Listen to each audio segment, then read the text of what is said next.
வணக்கம். குழந்தைகள் எச்சில் துப்பும் பழக்கத்தை எப்படி மாற்றுவது என்று இந்த விளக்கத்தில் பார்க்கலாம். இது பெரிய சவால்தான் இல்லையா?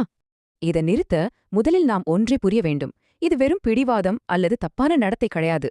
நிஜத்துல இது அவங்க வாய்க்கு தேவையான ஒரு உணர்வு தூண்டல். இத நாம ரொம்ப ஈஸியா பாதுகாப்பா மாத்தி அமைக்கலாம்.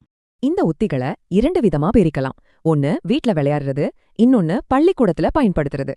வாங்க பார்க்கலாம். வீட்ல பபிள்ஸ் அல்லது இறகுகளை ஊதுறது ரொம்ப ஜாலியான விஷயம். மூச்சை வெளியே விடுறதால அவங்க வாய்வழி தேவையும் தீர்ந்துடும். அது மட்டும் இல்லாம வாட்டர் ஸ்ப்ரே, பஞ்சு பந்துகளை ஊதி ரேஸ் விடுறது, புல்லாங்குழல் வாசிக்கிறதுன்னு இதெல்லாம் கூட ட்ரை பண்ணலாம். சரி, இதையே பள்ளிக்கூடத்துல எப்படி செய்யலாம்னு யோசிக்கிறீங்களா? வகுப்பறைக்கு ஏத்த மாதிரி சில உத்திகள் இருக்கு.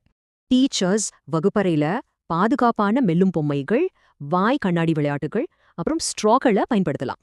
சுவாரஸ்யமான விஷயம் என்னன்னா, துப்பக்கூடாது போன்ற படங்களும் போஸ்டர்களும் குழந்தைகளுக்கு சுய கட்டுப்பாட்டை கத்துக் கொடுக்க ரொம்பவே உதவுது. ஓகே, இப்போ இந்த சின்ன சின்ன மாற்றங்களை வச்சு முக்கியமான சுகாதார பழக்கங்களை எப்படி கத்துக் கொடுக்கலான்னு பாப்போம். இதுல படிநிலைகள் ரொம்ப முக்கியம். முதல்ல கதை சொல்லணும், அப்புறம் பொம்மைகளை வச்சு விளையாடி சிங்க்ல துப்பச் சொல்லிக் கொடுக்கணும். அடுத்து ஒரு கப்புல துப்புற விளையாட்டு, கண்ணாடி முன் விளையாடுறது, அப்புறம் உண்மையாவே பல் துலக்க பழக்கலாம். கடைசியா விசில் ஊதுறது ரொம்ப சூப்பர். இது சரியான வாய்வழி பழக்கத்தை உருவாக்குறதோட அவங்க உணர்வு தேடலையும் முழுமையா தீர்க்கும். இப்ப சொல்லுங்க, வேற எந்த பிடிவாதமான பழக்கங்களுக்கு பின்னாடியும் இப்படிப்பட்ட உணர்வு தேவைகள் மறைஞ்சிருக்கலாம்? கொஞ்சம் யோசிச்சு பாருங்களேன்.